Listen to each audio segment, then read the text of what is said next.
And welcome into In Depth with Fox Carolina Sports. Hey there, I'm Aaron Chuslock, and as we do each week, we catch up with local coaches and athletes and walk their path to their particular point in their career. And boy, we have a great episode for you this week. Can't get much more local than Coach Justin Stepp with the South Carolina Gamecocks. Coach, thanks for taking some time with us. And it's been a long time you've been waiting for someone to say with the South Carolina Gamecocks. A Columbia native, you grew up rooting for SC. I remember at your introductory press conference, you had the emotions going there. I'm curious, has that feeling worn off a little bit now that you're in the grind of the day-to-day? No, first off, thanks for having me. I appreciate being on. It definitely hasn't worn off. It's crazy. We just got back from vacation, and I pulled in here this morning, and just being gone for a few weeks, man, I told my wife, I said, man, every day I pull in here, you would think it would wear off eventually, but it's just still the same feeling of, man, I cannot believe I'm here. I mean, I went for a run around the stadium, and it's my first time being in Columbia in late July, and I forgot exactly how hot it is here, but man, running around the stadium every day and just remembering all the games I sat through and all the memories of my dad and my family in that stadium, man, it's always going to be a special place. And I think that's one of the cool things about your story is that, and we'll get to that in just a little bit here, but you've been in all corners of the state. That's the program you've always wanted to go back to, and the Ducks all kind of gotten the correct road to make that happen. But you've been back in the Palmetto State for about 8 months now, and boy, has it been eventful. Part of a new staff coming in, of course, all the hurdles from the pandemic. Hopefully those things are starting to wind down. And obviously you're big in recruiting. We'll get to that a little bit later in the interview. But with all these things happening and you having to deal with remote type stuff like this, how challenging has that been to start a new job with a new program, albeit a familiar one, with so many differences than all the things that you're used to in your prior years of coaching? Yeah, it's definitely, been something that's been an adjustment. The hardest thing was, at the time when I took the job, Coach Beaver was great and didn't make me come over here immediately and gave me a couple of weeks at home with my wife and our daughter and our son, because our daughter was in the NICU and just getting out of the NICU when I literally, she had been home for a week, and then I left to come out here. So Coach Beaver was awesome and gave me a week at home with her. So that was probably the first hard thing, about getting over here and navigating a new job. The good thing is that when we got here, we were still going through a lot of the COVID stuff like everybody was, not near as bad as it was in the fall, back when I was in Arkansas. So we could still meet with the players in person. Obviously we had to do it like the receivers. It's a bigger group. So I was meeting in the team room, and just, you get to a new place, there's new faces. There's new rooms. I mean, so all that stuff, you just gotta find your new normal, right? And find a place to live, and doing that. I mean, we found a place to live on a FaceTime call. Literally never saw the place in person, did it on FaceTime. And it was, I mean, just you talk about a little nerve-wracking experience. That was different, but it's been good. I mean, obviously everybody in the country is going through the same things, right? And you just find the positives in it and try to make the best of what you have. Well, I certainly hope your daughter's doing okay. That's a tough situation for everybody. That's good to hear. Mm-hmm. And as long as you get a man cave in whatever new place you get to, that's really all you need. Just somewhere to escape, right? So 2020, as we kind of piggyback off that, kind of changed the way that we all do our jobs in really whatever facet of life you're in. But the world of college football, 2021's really been changing the entire landscape of the whole thing, whether it be name, image, and likeness, the transfer portal. Now we have major programs looking at switching conferences, the expansion of the playoff. From your perspective, I know that you're kind of dialed in, but as a guy that's been in college football for so long, entrenched in the sport, what's the biggest change overall for college football on a national level, in your opinion? And what's the one that has affected your day-to-day life the most? Well, I think the one that's changed, football on a national level and it's changed my day-to-day is obviously the name, image, and likeness. I mean, just the opportunities out there now for athletes, which is awesome, which is fantastic. I wish that I had that stuff a long time ago. Not that I would have ever gotten anything from playing at a smaller school, but I think it affords the kids, a chance to profit off of how hard they work. I think it's something that should have been done a long time ago, and I'm excited for our guys to have that opportunity. Obviously, the transfer portal adds a whole different dynamic to everything, and then with the whole teams leaving conferences and stuff like that. I mean, I truly felt this, for the longest that we're in the best league in the country. So it's a lot happening at once. It's kind of like all this stuff kind of happened. Not one. The transfer portal happened, and then name, image, and likeness in separate years, but it all just kind of happened at once. And I think you just gotta embrace the change. Is where we are now in college sports, and you just got to make the best of it and do right by all the players. There's been nothing but positive reviews for Coach Shane Beaver since he took over in Columbia. I can attest that I've interviewed him twice one-on-one at this point. He hasn't even played a game yet, so that's how available he's been. That's how accommodating he's been. And really, about as likable and personable as a guy as you'll ever meet. How much did his hiring at SC make your decision to come back to South Carolina that much easier? And what kind of guy has he been in your opinion? Yeah, obviously, being from this state, I always kept up with, with South Carolina, how they were doing. And when he had the job, I mean, quite frankly, I had met Coach Beaver. He probably doesn't remember. I met him when he was at South Carolina. Gosh, man, I might have been coaching high school football, or I was either North Greenville, the small school, and I saw him in Charleston at the South Carolina High School Coaches Clinic, and I introduced myself to him. Man, that was a long time, probably 12, 13 years ago. And we literally hadn't really kept in touch since, but I've always followed his career and obviously what he did at Georgia and obviously what he did here and then at Georgia and then at Oklahoma.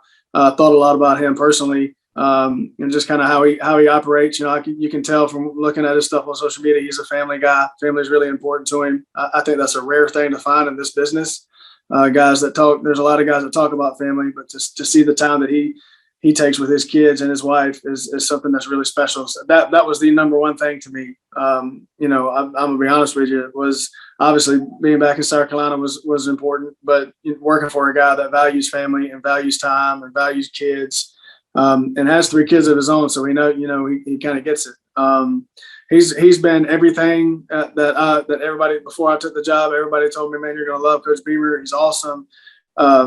He's exceeded any expectation I could have possibly ever had. And I can't thank him enough for allowing me to be part of this staff and for bringing me here and giving me a chance to do what I love at a place that I love where I grew up. I mean, it's literally it's a dream come true. I want to walk through your journey a little bit here, and it is fitting that you're back at South Carolina, Columbia native. You graduated from Pelion High School, played at Furman, standout wide receiver and punt returner. And as I told you before we started the interview, I had just missed you. I came to the Upstate just after you left, but pretty good career there at Furman. 6-5, 10-3, 11-3, 8-4, a couple playoff runs in there. All SoCon as a junior and senior, top 5 in receiving all time with the Paladins when you left the program. Those are pretty incredible marks for a program that's one of the most traditionally good teams in the Southern Conference. What's your favorite memory from your time with the Paladins, and how much did it help you grow as a man? Yeah. Man, my greatest memory is obviously we won the conference in 2004. I'll never forget that. But the one memory I have more than anything is losing the semifinal game up there in Boone, North Carolina. And then ironically enough, I go work at Boone, work at App State for 3 years. Man, I was a part of a really good football program. I mean, Bobby Lamb and those guys, man, they took great care of myself. And my brother started out there with me as well. But man, it was a great education, and it was a chance to play really good football. That was what we were looking for, was a chance where we could go somewhere we could win and have some success. And I was blessed to stay healthy and blessed to be around a lot of other really good players. And man, I can't say enough good things about that university and what it's done for me. You immediately start your coaching career after an assistant at Fort Mill High, then wide receiver coach, recruiting coordinator, I should say, at North Greenville. So wasn't much of a layoff after your playing career. When did you know that coaching was your calling? And did you ever think about taking a year away from the game just to kind of reevaluate stuff? You jumped right back on the gridiron just on the sidelines. Yeah, I knew from a young age, watching my dad coach, that coaching was what I wanted to do for the rest of my career. So soon, I knew my limitations. We had pro day, and a couple of the scouts were coming out and saying, "Hey, you're not working out." And I said, "Hey, listen, if y'all are counting on me to run routes for you guys, I'm gonna cost you some games." So I knew my limitations. I had a good career. I felt like I had gotten everything out of the. My dad used to say, "Hey, your athletic ability that's like a dish rag, and you just wring every little bit of it to the last drop." And I felt like I'd done that, and I knew I wanted to coach. I actually tried to be a GA, and I got a funny story about that. The first place I went and interviewed, the guy asked me, what else do you have going on?" And at the time, the principal at Fort Mill High School was a dear friend of mine still to this day. I wouldn't be where I am without him. He was a guy named D. Christopher, who's the superintendent now at Anderson. And he was a Furman grad. And I said, "Well, I've got this job, and he's going to let me coach football and coach basketball and teach elementary school PE." And he asked how much I was going to make. And I told him, and the guy looked at me. I ain't going to say his name. He looked at me and said, "You're an idiot if you do this." And so I was like, okay, well, maybe I don't need to coach college football. So I left and went and coached high school or taught elementary school PE and coached high school football and basketball. And I love the coaching aspect. The teaching every day was man, it took me like 2 weeks, and I called my mom and dad because they were both educators. I said, "I have no idea how y'all have done this for 20-something years." I said, I can't do this for the rest of my career. So I took a leap of faith and didn't sign my contract. I knew I got paid through July, so I was working Furman's football camp, and the guy, Mike Taylor, had recruited my brother and I to Newberry, and he was the head coach at North Greenville, and said, "Hey, I got a receiver job, and I can pay you this," which was less than not even half of what I was making and coaching and teaching high school. And I told my mom and dad, I said, I'm going to take the job. And I didn't have insurance, didn't have benefits, didn't have a place to live. I slept in the office and slept on a couch for 8 months and ate in the cafeteria. I knew I got 3 meals a day, and I was going to get to coach football. And I knew the end game was to get into college football. And I'm glad I took that leap of faith. It's definitely worked out. Well, I'm certainly glad you add that much color to that story, because I don't think that a lot of folks understand the grind that you have to go through to get to a level that you're at. You really have to love the sport to be able to go through all that kind of stuff. And, in a much lesser sense, broadcast is kind of the same way. So I'm not sure I can truly empathize, but in some strange fashion, I can. 2009, you get a GA job at Clemson. Of course, that's the beginning of the Dabo Sweeney area. I'm curious whether you have relationships with Coach Jeff Scott, Coach Tony Elliott, because these are other Palmetto State guys that have kind of moved up the assistant rung. Of course, Jeff Scott now the head coach at South Florida, Tony Elliott, by many people, one of the top head coaching candidates moving forward. And then, of course, Coach Sweeney, 2 years you spent there. Have you had any chance to catch up with any of these guys since you came back to SC, and just your time at Clemson overall? Yeah, Jeff Scott is actually a dear friend of mine. We vacationed in the same place down in Destin, Florida. He was at my wedding. Just was an unbelievable mentor to me. I didn't mention it in my press conference, but his dad, Brad Scott, is really the reason I am where I am. I went in as a GA and thought I knew everything about football, and learned real quick that I didn't know anything. I would draw blitz cards till 11 o'clock at night, and he'd go in there in the morning and look at them and rip them up and maybe start again. So I learned attention to detail. I learned how to take notes. I learned to be quick to listen and slow to speak. He taught me at a very young age as a GA that you're here to be seen and not to be heard. People just need to see you working. So I can't say enough about Brad Scott and what he's meant to me in my career. Tony, my last year, I was there 3 years. I was there 9, 10, and 11, and Tony had just gotten there as the running back coach my last fall. So I got to spend a fall with Coach Elliott. Obviously, he's a genius. He's probably one of the smartest human beings I've ever been around. Was an engineer before he got into football. And can't say enough of good things about him. He's been great to me if I've ever needed anything. He needed advice. Always share text back and forth. And then obviously Coach Sweeney sent me a text about, "Hey, congratulations," and still keep in touch with him before I got here. And very thankful for my time there at Clemson. Learned a ton. Literally almost left Clemson to take a job somewhere. Actually didn't get the job and was about to leave and go coach high school football back in South Carolina again. And I went Coach Sweeney said, I got a guy coming in for the offensive coordinator job. Would love for you to stay around and meet him. And it was Chad Morris. And meet Coach Morris, leave and go to App State for 3 years. He calls me, takes me to Dallas. I meet my wife. I go to Arkansas with him. I mean, I wouldn't be where I am today without Chad Morris. So it's an incredible story of how all the things that had to line up to me to get to this point. I've been blessed to be around a lot of really good people. Yeah, and I just want to expand upon that a little bit. So 2012, 2014, you go App State wide receivers coach 15 to 17, wide receivers coach at SMU with Coach Morris, and then you end up at Arkansas as well. And a really good run there with some of the last two stops in particular, some really good wide receivers. You've been named as one of the nation's top 25 recruiters. Coach Beamer, of course, another highly touted recruiter. The facilities are in place. The fan base is always going to be there. A ton of tradition with South Carolina. Is there a feeling building that when you have this much optimism around the program, everything seems to be lining up? Of course, there could be major SEC news down the line. And then name, image, and likeness. The SEC obviously brings a huge boost to any recruiting tool there. I'm curious how much of an edge that you feel like that gives this program and the optimism around the building since you've been there.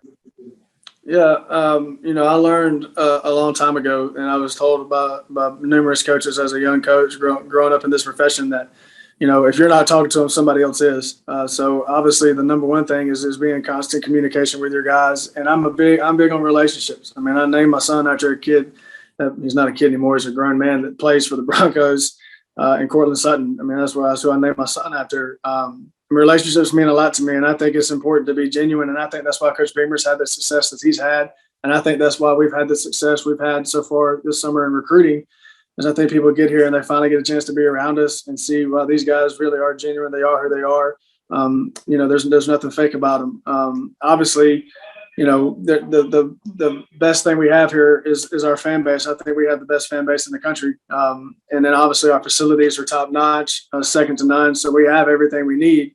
It's just if we can get kids here and get them on campus and spend some time with them and be around them, obviously that's the most important part. But being around good people, man, people make all the difference. So, anybody that we're recruiting is getting recruited by everybody else in the country. They got nice buildings. They got nice stuff. It's about, I say it all the time, it's the people inside the building that make the difference. So make sure you're around somebody that can help you develop not only on the field, but off the field as well. Because it's got to be about a lot more than just football. And I know you get 17, 18, 19-year-old kids in here and they can't see past, they can't see past what they got to do tomorrow. But you're trying to get them to realize, hey, man, this is a 40-year decision, not a 4-year decision. It's something that's going to affect, the type of car you drive, the job you have, the woman you're going to marry.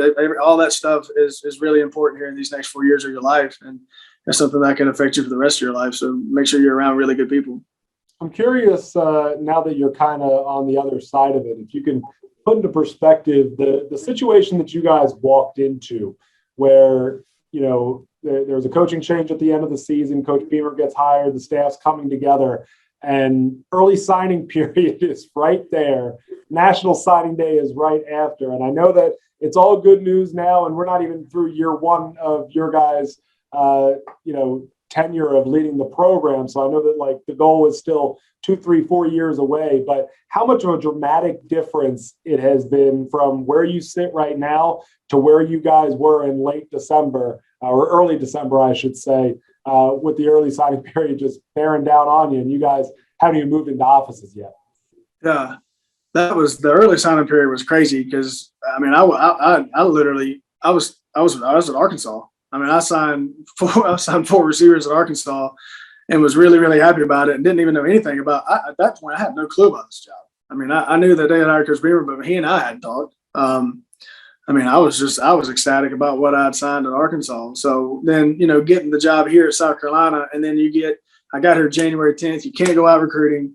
So it's like you get 20 days to try to find, try to do as much homework and as much research as you can on kids to get them to come be part of this program. And I really think for the amount of time we had and the situation and the circumstances we had to do it in, because I was in that same similar situation before when we first got to Arkansas, but you could go out recruiting and you could physically be in front of people and talk to people. And that's just so much of it. Rearing its head again there. Yeah. So, I mean, it was everything we had to go through. I thought we did a really good job, and it's just so different than anything that we have. Even it's so different than what we did at Arkansas when we first got there. It was a completely different animal getting here and trying to do it here. Well, while we got you here, I suppose I should ask you about the wide receivers. I know we're getting close to fall camp, so you're going to get a lot of that moving forward, but a lot of familiar names on here, a bunch of guys from in-state or Trey Smith, DeCarrion Joyner, now joined by a guy like Omega Blake. So many top pass catchers in this wide receivers room. As you get set for fall camp, what do you want to see from the position as a whole right out the gate? And obviously the goal is to improve day to day, but this is the first time you're seeing a lot of these guys in person on the field. And what are some of the names that I didn't mention that maybe we should be talking about? Of course, Josh Vann there as well, that maybe made an early impression on you this spring. Yeah. The number one thing, I told them from the very beginning is we're going to pride ourselves on playing hard. I say it all the time. It takes zero talent to play as hard as you possibly can. We want people to turn on the tape and realize real quick exactly how hard the receivers here at the University of South Carolina play. Something I took a ton of pride in. Catching the ball has been a huge point of emphasis. We've had 3 different jug machines this summer that we use every single day. Our guys have. They've done a really good job because we can't spend much time with them in the summer. They've done a really good job of being player-led. And we say it all the time, when it's a player-led team and not a coach-ran team, that's when you got a chance to be really special. But I love my group. There's a lot of depth. There's a lot of competition, man. There's guys competing for jobs daily. And we say everything counts. Class, tutors, meals, weights, all that stuff makes a difference. Jalen Brooks is a guy that, I thought did a really good job this spring. Really excited about him. DeCarrion Joyner, I can't say enough good things about him. He was an MVP for us on offense, but he was an MVP on special teams. Just a guy that doesn't talk much, and brings his work pal every day, and he just works his tail off. Really excited about him. Really excited about how Josh Vann came on the end of the spring. Trey's got talent. We got to keep him healthy, and really excited about. He's had a really good summer.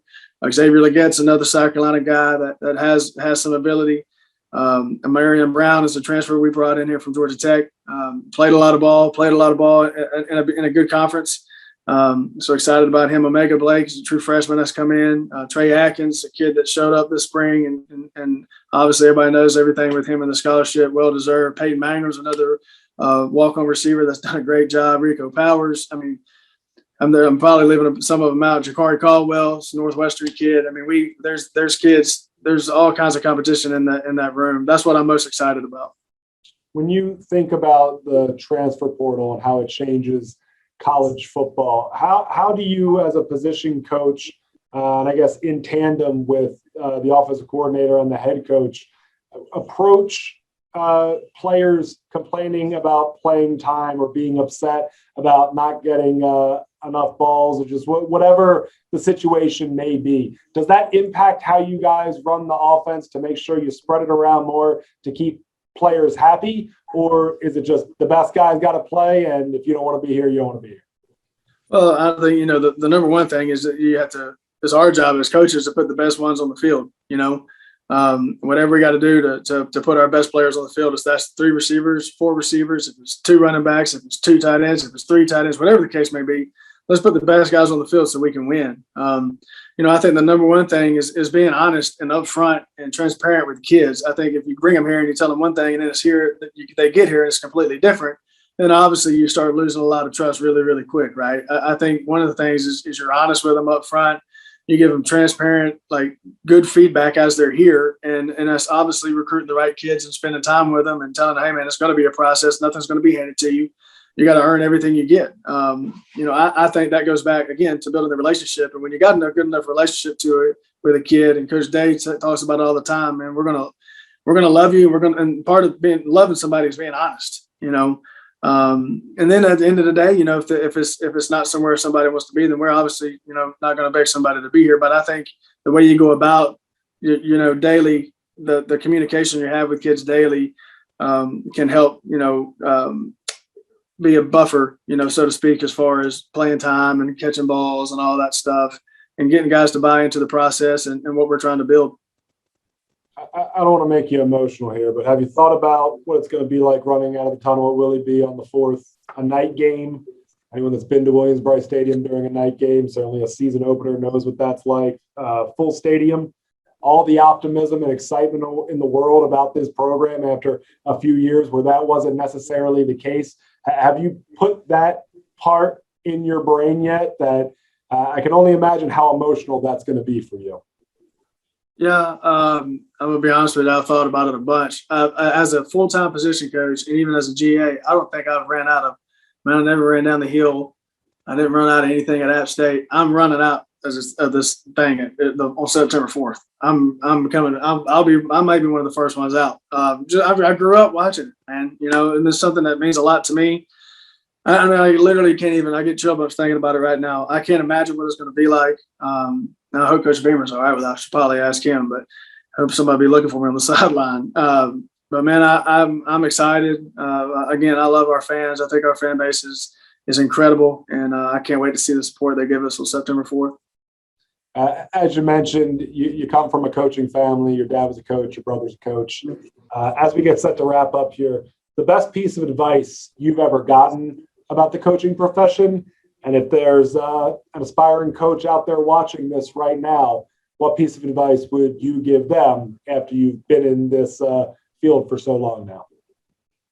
Yeah, man, I guess the best piece of advice I got was when I always watched my dad and the way he was with his players and learned a lot about building relationships. But you know, there's no job too small. You know, I mean, starting out at Clemson as a GA, I dry cleaning, coffee, and I mean, there's not too much that I didn't do as a graduate assistant, and taking pride in your job. You know, Billy Napier used to say it all the time. He said, "Hey, Stepp, put your name on your work." And if you hand me something, it has your name all over it. So don't hand me something that you wouldn't want the most important people in this building to see. So that's something I took to heart. And obviously, when growing up, I used to hear my dad say it all the time. He said, if it's worthy of your time, it's worthy of your best time. So if you're doing something, man, to sign your work and put your best time into it. So, and you know, for any young coach out there, I mean, I literally left teaching high school PE or elementary school PE and took a Division II job, and then went and made less money as a GA at Clemson. And then even when I took the App State job, I was still making less than I made teaching my first year of school. So if you got a dream and you know what you want and you got a vision for what you want in your life, then go do it. Don't make it about money. It's never been about money. If it was ever about money for me, I would have never left teaching high school or teaching elementary school. But I knew being around this age kid and coaching in this league and recruiting the best players in the country was something that I wanted to do. And I was dead set on doing it. And you know, just don't let anything hold you back, and just go chase your dreams. It can happen. I mean, if Justin Stepp from Pillion, South Carolina, considered as the receiver coach of South Carolina, there's a lot of people out there that can do bigger things than this. Final question for me. Finish the blank here. If we do this, this will be a successful season. That's tough. You know, what I want, and I'm just speaking for my guys, is if I want to walk off the field and say we played as hard as we possibly could every single play, and our tank is absolutely empty. I think we're talented enough that if we play as hard as we can and we play together, and we play for each other, and we play with a relentless pursuit of the football, you know, both on offense and defense, I think we can have some success. So, but success for me, I wouldn't necessarily put it in wins and losses. I would put it on, you know, how we look on tape and are we playing as hard as we possibly can. He is Justin Stepp, the new wide receivers coach at South Carolina. You know, Gamecocks football new moniker is welcome home. Maybe most appropriate for Justin Stepp. Coach, certainly appreciate you taking some time with us. Look forward to seeing the product on the field, and good luck as fall camp starts getting going here. Thank you very much for having me. I appreciate it.